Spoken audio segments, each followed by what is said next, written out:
জীবনে তো অনেক রুটি খেয়েছেন, কখনো কি পোড়া রুটি খেয়েছেন? পোড়া রুটি আর 1 কাপ চা যদি হয়, মনে হবে যেন অমৃত খাচ্ছেন। হ্যালো এভরিওয়ান, আসসালামু আলাইকুম। কেমন আছেন সবাই?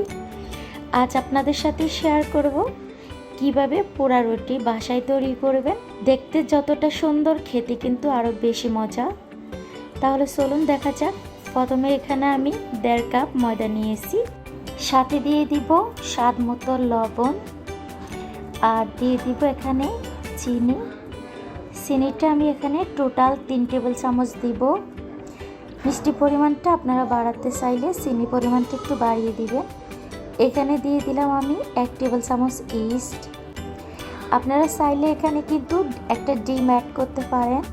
আর দিয়ে দিব এখানে রান্নার রেগুলার তেল, সয়াবিন তেল 2 টেবিল চামচ দিয়ে আমি ময়দাটাকে হাত দিয়ে একটু মেখে নিব।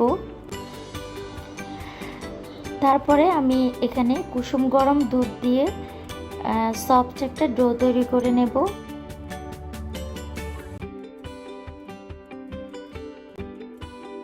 অলরেডি আমার মাখানো হয়ে গিয়েছে। এখন আমি আরও 2 টেবিল চামচ সয়াবিন তেল দিয়ে আলতো হাতে একটু ডোটাকে গোল করে রেখে দিব 20 মিনিট। দেখুন, রেস্টে 20 মিনিট রাখার পরে কিন্তু একেবারে সফট হয়ে গিয়েছে। এখন আমি ডোটাকে 5 ভাগ করে নেব। দেখুন, 5টা লেচি কেটে নিয়েছি। এখন গোল শেপ দিয়ে আমি সবগুলোকে সাইড করে রেখে দেব। একইভাবে সবগুলো গোল্লা করা হয়ে গিয়েছে। এখন আপনাদেরকে একটা আমি বানিয়ে দেখাবো।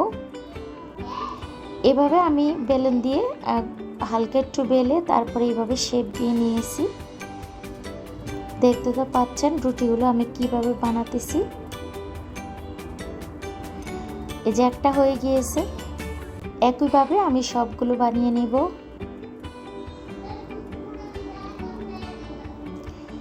সবগুলো হয়ে গিয়েছে। এখন চলে যাব চুলার পাড়ে। আগে থেকে একটা তাওয়া আমি গরম করে নিয়েছি। সে তাওয়াটার মধ্যে কিন্তু একটা করে রুটিগুলো দিয়ে এভাবে উল্টে পাল্টিয়ে বেজে নেব। এখানে তেলের কোনো প্রয়োজন নেই। তেল ছাড়াই কিন্তু রুটিগুলোকে প্রায় 5 থেকে 6 মিনিটের মতো আমি উল্টিয়ে পাল্টিয়ে বেজে নিলাম। দেখুন, যেহেতু রুটিগুলো পরবর্তীতে আবার পোড়ানো হবে, সেজন্য কিন্তু এখন তেমন একটা কিন্তু ভাজা লাগবে না। একটু কালার আসলেই হবে চারদিক দিয়ে। সোলার হিটটাকে আপনারা একেবারে মিডিয়াম টু লো হিটে রাখতে হবে, তখন কিন্তু রুটিগুলো ভালোভাবে হয়ে যাবে। এই যে দেখুন, হয়ে গিয়েছে। এখন খাওয়ার আগে কিন্তু একটা চাকুর মধ্যে বা নাইফের মধ্যে কিন্তু রুটিটা ঢুকিয়ে তারপরে একটু ঘি লাগিয়ে একটু ব্রাশ করে নিয়েছি।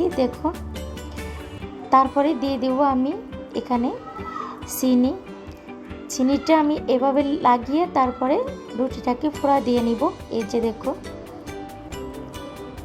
মিডিয়াম আঁচ রেখে কিন্তু এভাবে উল্টিয়ে পাল্টিয়ে পোড়া দিয়ে নিব। এই পোড়া রুটি কিন্তু চিনি আর ঘি থেকে যে পোড়ানো পরে ফ্লেভারটা আসে, সেটা আপনারা না খেলে বুঝতে পারবেন না। এত মজার হয়, ফ্লেভারটাও দারুণ আসে। দেখুন, অলরেডি কিন্তু রুটিটা একেবারে পোড়ানো হয়ে গিয়েছে। এখন যদি গরম গরম 1 কাপ চা হয় সাথে, তাহলে তার কোনো কথাই নেই। এই যে 1 কাপ চার সাথে কিন্তু এই পোড়া রুটি সকাল বা সন্ধ্যা খেলে কিন্তু দারুণ মজা লাগে। আপনারা একবার হলো এভাবে খেয়ে দেখবেন। আমার ভিডিওটি ভালো লাগলে লাইক, কমেন্ট, শেয়ার করে দিবেন। আজ এই পর্যন্ত, সবাই ভালো থাকবেন। আল্লাহ হাফেজ।